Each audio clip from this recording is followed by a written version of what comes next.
So this will be the third video in our series on obtaining and refreshing SDR scripting resources. A good question at this point is, what is the purpose of all of this Git repository, etc.? Why are we going through all this effort just to put this folder with this stuff on your machine?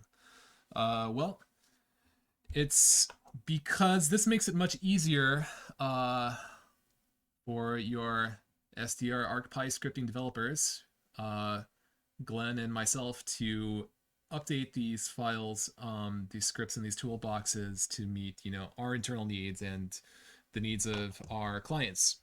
And the reason that that's important is because we're going through all this, next generation 911 formatting stuff, and so many times, so often, we have to adjust the parameters for the stuff so that it'll, process and output the correct information that we need. Okay, so you probably remember that, I've set up on a lot of your machines a recurring task that runs on startup on your machine that pulls the Git repo every time that you start up.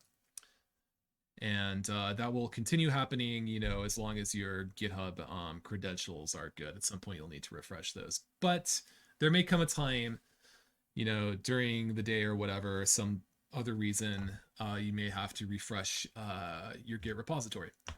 And I've made this really, really easy by putting another batch file within the SDR scripting directory. It's at the bottom of the directory. It's called refresh SDR scripting git repo.bat. And if you look inside of this, all that this does is pull down into your directory.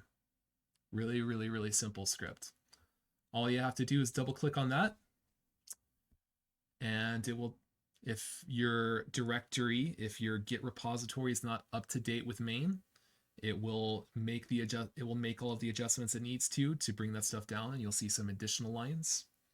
But mine's already up to date, so there's nothing that I have to do.